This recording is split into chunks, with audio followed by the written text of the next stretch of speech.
It's a vibe hey start చేసాడు మళ్ళీ సినిమాలో ఆడుకున్నాం ఇప్పుడు కూడా ఎందుకు రా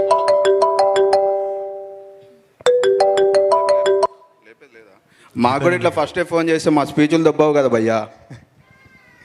గీతానంద్ గారు, బాబు చెప్పావు ఇప్పుడు ఏం ఆడుకుంటావు? ఈ సినిమాలో ఇద్దరితో రొమాన్స్ చేశారు కదా, ఎవరితో చేస్తున్నప్పుడు బాగా కంఫర్ట్గా అనిపించింది? నీతో ఇప్పుడు నువ్వు చేద్దాం రొమాన్స్ ఎక్కడున్నారా నువ్వు? సినిమాలో ఆడుకున్నావు పైన నుంచి కింద దాకా, నువ్వు నీ టాస్క్లు నా టాస్కులు చేయకపోతే గేమ్ ఫెయిల్ అయిపోయినట్టే. ఆడేగా ఆడిపించావుగా, అందుకే మళ్ళీ ఆడదాం. స్టేజ్ మీద కూడా క్లిన్స్ తెలియాలి కదా ఆడియన్స్. చెప్పు ఏంటి ఏంటి క్వశ్చన్ ఏంటి? ఈ సినిమాలో ఇద్దరితో రొమాన్స్ చేశారు కదా, ఇద్దరిలో ఎవరితో చేస్తున్నప్పుడు కంఫర్టబుల్గా అనిపించింది? కంఫర్టబుల్ మా హీరోయినే, డౌటా? నువ్వే కదా టాస్క్ ఇచ్చింది, నువ్వే కదా చేయమంది. సరిపోయిందరా? సరిపోయింది. Thank you so much. Right, game over it is. Thank you so much అండి అందరికీ వచ్చినందుకు. మీడియా వాళ్ళ సపోర్ట్ స్టార్టింగ్ నుంచి చాలా పర్సనల్గా తీసుకొని, యూత్ ఫ్రెష్ మైండ్స్ చాలా యూనిక్గా ఉంది కాన్సెప్ట్ అంతా అని చెప్పేసి మీరు స్టార్టింగ్ నుంచి బాగా సపోర్ట్ చేస్తూ ఉన్నారు. థ్యాంక్ యూ సో మచ్ అండి. వచ్చిన వాళ్ళందరికీ చాలా థ్యాంక్ యూ. వెల్ విషర్స్ అందరికీ చాలా thank you. And especially Vivek గారు వచ్చినందుకు చాలా థ్యాంక్ యూ అండి ఫ్రమ్ యువర్ టైట్ స్కెడ్యూల్. మీరు సినిమా చూసి వచ్చారు సార్, అండ్ చాలా కాన్ఫిడెన్స్ ఇచ్చారు. మీరు బ్యాక్ ఎండ్ నుంచి మాకు ఇచ్చిన సపోర్ట్ అండి, చాలా thank you sir. And Balaji మామ ఇప్పుడే వెళ్ళిపోయారు. ఆయన చిన్నప్పుడు గురించి చెప్పారు కదా, ఆయన రూమ్లో ఆయనకి తెలియకుండా ఎన్ని సీడీలు దొబ్బేశారంటే, దాదాపు ఆయనకి 10,000 సీడీలు ఉంటే 2,000 సీడీలు మొత్తం దొబ్బేసి ఇంట్లో పెట్టుకున్నారు అనమాట. ఇంకేం దొబ్బలేదు, అదొక్కటే దొబ్బాను. సో గేమ్ ఆన్ గురించి నేను చాలా కాన్ఫిడెంట్గా ఉన్నానండి, ఎందుకంటే ఇది తెలుగు సినిమాలో అసలు ఎప్పుడు రాలేదు ఇలాంటి కాన్సెప్ట్. గేమ్ మీద ఒక రియల్ టైమ్ సైకలాజికల్ గేమ్ ఇది. అంటే ఒక రియల్ లైఫ్లో జరిగే గేమ్ ఇది. టాస్క్లు ఉంటాయి, వాడు అసలు ఆ గేమ్లో ఎందుకు సెలెక్ట్ అయ్యాడు, ఈ గేమ్ ఎవరు ఆడిపిస్తున్నారు, సో అక్కడి నుంచి ఎక్కడికి వెళ్ళబోతుంది, ట్విస్ట్లు టర్న్స్ చాలా బాగుంటాయండి. Amazing characters, amazing drama, sound దగ్గర నుంచి విజువల్ దగ్గర నుంచి చాలా కొత్తగా ఉంటుంది. ఈ February 2 ఏదైతే సినిమాలు రిలీజ్ అవుతున్నాయో దాంట్లో మా సినిమా ఖచ్చితంగా స్టాండ్అవుట్ అవుతుందండి. అది మీరు చూసినప్పుడు మీరు ఫీల్ అవుతారు, అండ్ మీరే 10 మందికి చెప్తారు ఈ సినిమా చాలా బాగుంది చూడండి అని చెప్పేసి. సో చాలా సిన్సియర్గా ఎఫర్ట్ పెట్టామండి. అంటే ఈ స్టేజ్ మీదకి రావడానికి కూడా చాలా కష్టపడ్డాను. ప్రాపర్ మిడిల్ క్లాస్ ఫ్యామిలీ మాది.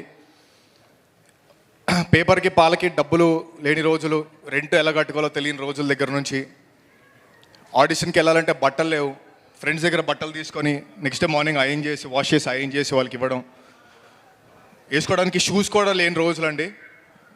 బేర్ ఫుట్ వస్తున్నాం అని చెప్పేసి బేర్ ఫుట్తో వెళ్ళటం, చాలా కష్టపడ్డానండి. నేను రథమని ఒక సినిమా చేశాను 2018లో. అది చూసిన వాళ్ళందరూ చాలా బాగా పని చేస్తామని చెప్పేసి మంచి అప్రిషియేట్ చేశారు. కానీ ఆ సినిమా తర్వాత నాకు మంచి ఆఫర్స్ వస్తాయని చెప్పేసి ఎందుకో నాకు గట్ ఫీలింగ్ వచ్చింది, కానీ రాలేదండి.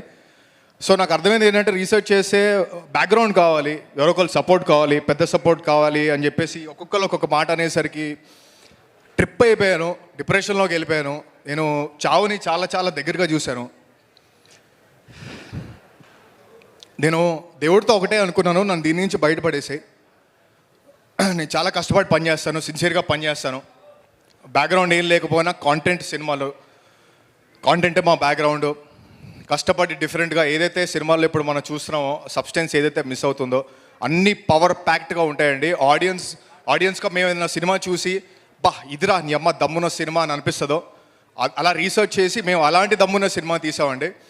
అసలు మీరు 24 క్రాఫ్ట్స్ మీకు ప్రాపర్గా కనిపిస్తే ఇది లో బడ్జెట్ సినిమా కాదు, ఎక్స్ట్రాడినరీ క్రేజీ క్వాలిటీ ఉన్న సినిమా. అండ్ దీనికి సపోర్ట్ చేసిన నాకు దేవుడు పంపించాడు, మా వాడు రవి, నా బెస్ట్ ఫ్రెండ్. అసలు ఎంత పాజిటివ్గా ఉంటాడంటే అసలు నేను ఎక్స్పెక్ట్ కూడా చేయలేదు, కానీ ఇది జరగాల్సిందే. ఎందుకంటే ఇది మా ఇద్దరి మధ్యలో జరగాల్సిందండి. అండ్ స్టార్టింగ్ నుంచి ఎంత సపోర్ట్ చేశాడు, ఎంత పాజిటివ్గా ఉన్నాడు, స్టోరీ విన్న దగ్గర నుంచి ఎంత ఇన్స్పైర్ అయ్యాడు. అండ్ ఎక్కడ కాంప్రమైజ్ అవ్వకుండా దీన్ని ఇంకా డిఫరెంట్గా చేయాలి, స్టాండ్అవుట్ అవ్వాలి, మనకుంటూ ఒక ఐడెంటిటీ సెట్ చేసుకోవాలి అని చెప్పేసి మావాడు చాలా పాజిటివ్గా దీనికి ఇన్పుట్ ఇచ్చాడండి. అండ్ లవ్ యూ మమ్మ. దీని తర్వాత గేమ్ ఆన్ ప్రొడ్యూసర్, ఇంకా జైవాలయ గేమ్ ఆన్ ప్రొడ్యూసర్ అయిపోతావు. And I wish you all the luck, all the success మమ్మ. అండ్ ఈ సినిమాతో you will make a lot of money, and you will make many more movies, you will encourage the new talent this way. And మా తమ్ముడు Dayanand, the director of this movie, అసలు ఇంత చిన్న ఏజ్లో ఇలాంటి సినిమా చేయడం అనేది ఇంపాసిబుల్. అసలు పెద్ద ఆర్టిస్టులు ఉన్నారు, శుభలేఖ సుధాకర్ గారు ఉన్నారు, ఆదిత్య మీనన్ గారు ఉన్నారు, మధుబాల గారు ఉన్నారు. ఇంతమంది యాక్టర్స్ తోటి ఎలాంటి భయం లేకుండా ప్రాపర్ క్లారిటీ తోటి ఏం తీస్తున్నాడో ప్రాపర్గా అతను ప్రీకన్సీవ్డ్ నోషన్ తోటి ఎక్స్ట్రాడినరీ రీసెర్చ్ చేసి సెట్ మీదకి వెళ్ళిన తర్వాత చాలా ఫ్రీ ఫ్లోయింగ్గా చేసుకుంటూ ఎక్స్ట్రాడినరీ వర్క్ చేశారండి. అండ్ ఇప్పుడు మేము చేసుకున్నప్పుడు మీరు చూస్తున్నారు అంత విజువల్గా మీకు అంత బాగుంది, క్వాలిటీగా మీకు అనిపిస్తుంది. సో డిఫరెంట్ స్టేట్స్లో జరిగాయండి ఇది. మొత్తం ఎడిటింగ్ అంతా మాకు హైదరాబాద్లో జరిగింది. బీజిఎం అంతా అభిషేక్ కేఆర్ చితక్ కొట్టేశాడు. భయ్య ఎక్కడున్నాడు, చితక్ కొట్టేశాడు అసలు. మీకు కమల్ హాసన్ గారు విక్రమ్ సినిమా చూసిన తర్వాత థియేటర్ నుంచి బయటకు వచ్చిన తర్వాత ఎలా అయితే మీరు సౌండ్ గురించి మాట్లాడుకుంటారో ఈ భయ్య గురించి అట్లా మాట్లాడుకుంటారు. ఎరక్కొట్టేశాడు అండి సౌండ్ గురించి అయితే. అసలు ఈ సినిమా స్టార్టింగ్ దగ్గర నుంచి ఎటు వెళ్తుందో అనుకుంటా ఉంటే ఎవరో సపోర్ట్ చేస్తున్నానండి. అసలు ఏ తెలియని సూపర్ న్యాచురల్ ఫోర్స్ ఒకటి మా వెనకాల ఉంటూ సపోర్ట్ చేస్తూనే ఉంది. అన్ని క్రాఫ్ట్స్ వేస్ట్ నా కొడుకులందరూ దీని నుంచి వెళ్ళిపోయారు, కావాల్సిన వాళ్ళందరూ దీంట్లోకి వచ్చారు. సేమ్ అలాగే మా ఫాక్సీ మా కెమెరామెన్ కూడా అసలు ఆల్మోస్ట్ కన్ఫర్మ్ అయిపోయింది. 3-4 ఓకే చేసుకున్నాం, అయిపోయింది. లాస్ట్ మినిట్లో మొత్తం అసలు ఇది కావాలి మన సినిమాకి, ఇది కావాలి, ఇలా ఉంటే మొత్తం లుక్ మారిపోద్ది అని చెప్పేసి ఫిక్స్ అయిపోయాం ఇమీడియట్గా. మీరు చూస్తున్న దానికి మనోడే రెస్పాన్సిబిలిటీ అనమాట. సో అలా నెక్స్ట్ లెవెల్ ఉందండి. అంటే నవాబ్ గ్యాంగ్ వైబ్ మీకు కనిపిస్తుంది ఈ సినిమాలో. మన అశ్విన్ అరుణ్ వైబ్ కనిపిస్తుంది, మంచి అకాస్టిక్ లైవ్ కనిపిస్తుంది. హారికా నార్ 2 మంచి సాంగ్స్ పాడింది, జావేద్ అలీ గారు ఒక సాంగ్ పాడారు, అనురాగ్ కుల్కర్ని గారు ఒక సాంగ్ పాడారు. సో ఇట్లా ప్రాపర్గా క్వాలిటీగా హై స్టాండర్డ్స్తో వెళ్ళామండి సినిమా అంతా. అండ్ ఆదిత్య మీనన్ గారు, మధుబాలన్ గారిని మీరు ఎప్పుడు ఇలా ఈ సినిమాలో చూసినట్టు మీరు ఎక్కడ చూసుండరు. వాళ్ళు ఎక్స్ట్రాడినరీ క్యారెక్టర్స్ చేసేలా అసలు మెంటల్ ఎక్కేస్తుంది. ట్విస్ట్లు టర్న్స్ కథ గురించి ఎక్కువ మాట్లాడలేకపోతున్నాను, ఎందుకంటే ఇది ఎక్కడ ఏది ఓపెన్ అయిపోయినా కూడా బయటకు వచ్చేస్తాయి, స్పాయిలర్స్ వచ్చేస్తాయి. సో ఎంత ఎక్సైట్మెంట్ ఉందో దాన్ని బయటకు తీసుకురాకుండా నేను కథ గురించి మిమ్మల్ని ఎక్సైట్ చేసి థియేటర్కి లాగుదాం అనుకుంటున్నాను. చిన్న సినిమా కాదండి, ఇది చాలా పెద్ద సినిమా. ఇది మీరు చూసిన తర్వాత అర్థమవుతుంది ఎంత డిఫరెంట్గా ఉంటుందని. అంటే లేపాలన్నా తొక్కాలన్నా ఆడియన్సే. మేము ఎంత క్వాలిటీగా చేసామంటే మీరు సపోర్ట్ చేస్తారు. యాజ్ అ బ్రదర్గా, యాజ్ అ అన్నయ్యగా, యాజ్ అ తమ్ముడుగా, యాజ్ అ కొడుకుగా నన్ను తీసుకొని మీరు ఓన్ చేసుకొని నాకు ఈ సినిమాతోటి మీరు సపోర్ట్ చేస్తే నేను నెక్స్ట్ టైం ఏది ఉన్నా కూడా మిమ్మల్ని కన్విన్స్ అయ్యేలాగా మీరు సాటిస్ఫై అయ్యేలాంటి సినిమానే వస్తుందండి నా దగ్గర నుంచి. And thank you so much అండి. And Feb 2 it is came on.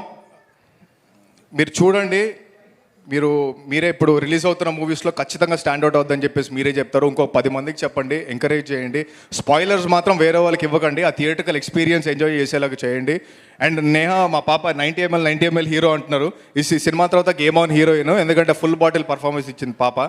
And చాలా బాగా చేసింది, నెక్స్ట్ లెవెల్ చేసింది. And thank you so much అండి అందరికీ. ఎవ్వరు లేకపోయినా కూడా ఇది ఫుల్ఫిల్ అయ్యేది కాదు. ఇదంతా ఒక జెన్యూన్ ఎఫర్ట్. మీరు చూస్తున్నారు చిన్న ఏజ్ దగ్గర నుంచి పెద్ద సీనియర్ యాక్టర్స్ దగ్గర నుంచి అందరినీ ఎలా ఒక మంచి సినిమాలో ఒక పవర్ ప్యాక్డ్ సినిమా ఇద్దామని చెప్పేసి మా ఇంటెన్షన్ ఫుల్ఫిల్ అయిపోయింది. Thank you so much. Game on Feb 2 చూడండి. విన్నర్ చికెన్ డిన్నర్ చేసుకుందాం అయిపోయిన తర్వాత. Super, thank you so much.